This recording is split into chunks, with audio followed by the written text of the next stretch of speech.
Oi, gente, tudo bem? Vamos lá, mais uma aulinha de português, de gramática, e a gente vai dar prosseguimento às aulas de pronomes. Eu disse que o conteúdo era um pouquinho extenso, mas não se preocupem que as coisas vão ficar mais claras com o tempo, tá bom? Hoje nós vamos falar de dois tipos de pronomes, os pronomes demonstrativos e os pronomes indefinidos, certo? Nós vamos começar pelos indefinidos, que eles são mais simples e mais fáceis da gente entender, e depois a gente passa para os demonstrativos, que são muito importantes, caem bastante na nossa prova. Eu vou explicar mais ou menos como que isso cai. E também é muito importante para a redação de vocês, certo? Então, muita atenção na aula de hoje e anotem bastante conteúdo aí, que é uma aula importante. Bom, pronome indefinido. O pronome indefinido está no próprio nome, né? A gente conversa muito sobre o que é um pronome, eu falei lá na primeira aulinha. Nós vimos que o pronome serve para evitar a repetição de palavras, e os pronomes indefinidos, eles estão aí para dar uma ideia de indefinição mesmo, né? É parecido com o que a gente viu dos artigos indefinidos, certo? O pronome indefinido, então, ele vem aí para substituir um termo desconhecido, ou então para a gente indeterminar certa coisa. Por exemplo, quando eu falo assim, eu comi o queijo todo. Bom, quando eu falo eu comi o queijo todo ou eu comi todo o queijo, nós temos aí a ideia de todo. Esse todo, ele está vindo para me dar uma informação de completude, mas não é uma ideia tão específica. Eu não sei exatamente quanto é que eu comi. Eu sei que era o queijo todo, agora a quantidade específica, eu não sei o tanto de queijo que tinha ali, certo? Então, quando a gente usa o pronome indefinido, ele tem essa função. Ou então, quando é para substituir uma outra informação e, além disso, não especificar. Por exemplo, alguém bateu na porta. Bom, eu estou substituindo aí a informação de que alguém bateu na porta, uma pessoa bateu na porta, mas mais do que isso, eu não estou determinando quem é essa pessoa, certo? Então, os pronomes indefinidos, eles têm essa função. O que a gente precisa observar é que existem dois tipos de pronomes indefinidos. Eles podem ser variáveis ou invariáveis.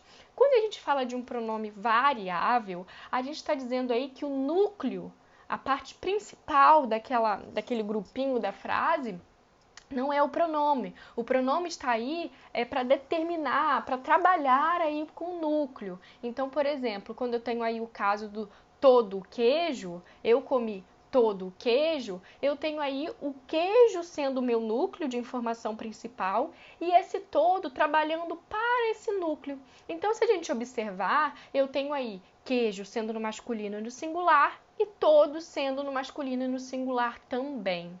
Já os pronomes invariáveis, eles são o próprio núcleo, então eu não tenho nenhuma ideia a mais a ser passada. Tudo está dito ali. Então, quando eu falo alguém bateu a porta, eu estou dizendo aí que alguém é o meu núcleo. Ele aí tem toda a minha unidade de significado necessária para a nossa informação, certo? Então, eu não preciso trabalhar com gênero, feminino, masculino, e nem número, singular e plural nesses casos, porque eles próprios já passam toda a informação necessária. Show de bola? Então, eles são o próprio núcleo. Agora nós vamos passar para os pronomes demonstrativos. Os pronomes demonstrativos, eles têm vários significados. E como eles aparecem na nossa prova? Bom, eles têm lá um texto e aí aparece um pronome demonstrativo e ele pede para que você diga qual é o termo que ele está evitando a repetição, ou mais do que o termo, qual é a ideia que ele está retomando, certo? Isso é bem recorrente na nossa prova, então vamos prestar atenção. E é muito comum a gente errar, por quê?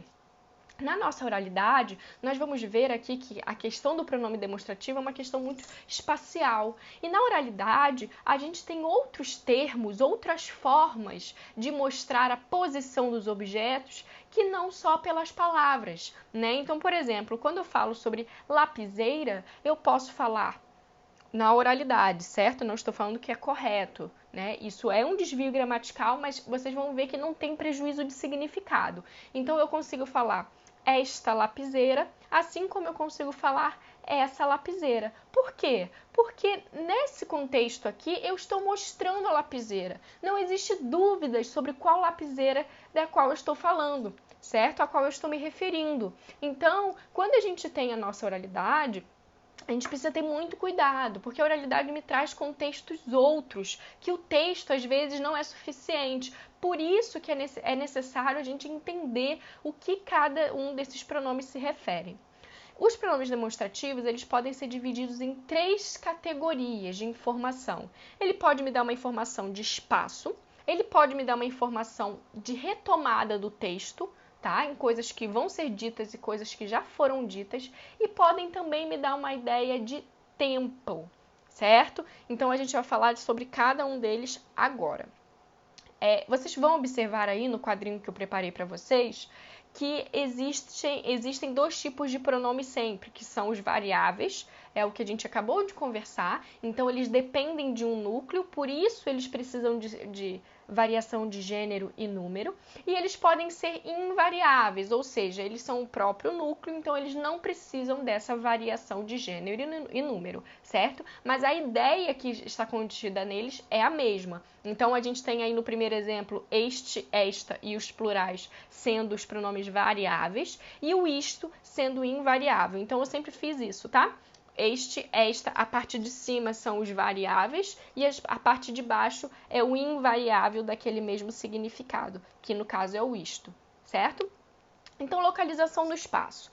Bom, depende de quem está falando e aonde está o objeto, certo? Então, quando eu falo esta lapiseira é muito boa, eu uso esta por quê? Primeiro porque eu tenho um termo aí variável, o núcleo aí da informação é lapiseira, e o esta está dizendo que é a lapiseira que está próxima a mim, a pessoa que está falando. Tranquilo? A partir do momento que essa lapiseira começa a estar aí com vocês e eu falo aí, essa lapiseira é muito boa, por que essa? De novo, nós temos aí algo que eu estou me referindo, que não é o núcleo, certo? Esta não é o núcleo é a palavra lapiseira, mas no caso agora, lapiseira está perto de vocês, não está perto de mim mais. Então eu falo que essa lapiseira é boa. No texto isso é necessário, porque a gente não tem a demonstração do objeto na cena, certo? E o aquele, o aquela e o aquilo serve para quando está tudo longe. Então vamos imaginar que a lapiseira agora está lá atrás e eu falo, olha, aquela lapiseira é muito boa. Então ela não está perto de mim, não está perto de você, ela está longe de nós dois, certo? Então a gente usa aquela. Isso é quando a gente tem uma localização no espaço. Tranquilo? O que a gente vê muito na nossa prova é uma retomada textual. Como assim, Vanessa? A gente não vai trabalhar com aquilo nesse momento, tá? Com aquele, aquela e o aquilo nesse momento. Vamos esquecer um pouquinho dele. O que nós vamos falar agora é sobre este e esse. Vamos lá. Eu falo assim. Nunca se esqueça disto. É importante fazer exercícios. Bom, quando eu falo nunca se esqueça disto, por que eu estou usando o isto e não o isso? Ora, porque o que eu não posso esquecer é algo que eu ainda não disse na frase. Nunca se esqueça disto, você já está pronto para ouvir, porque vem em seguida. Não é algo que você já disse, certo? Então, nunca se esqueça disto. Disto o quê? O que eu disse em seguida, que é importante fazer exercícios. Agora, se eu mudo a posição, eu digo, é importante fazer exercícios. Nunca se esqueça disso. Disso o quê? Disso que é importante fazer exercícios. E é algo que já foi dito. Então, a gente trabalha com isto em algo para frente, certo? E a gente usa isso como algo para trás. Quando é isto, quando é algo para frente, a gente está falando de uma catáfora. Quando a gente fala de disso, algo para trás, é uma anáfora, certo? Esses conceitos vocês não precisam ter agora, é só ter a consciência de que isso existe. Tranquilo?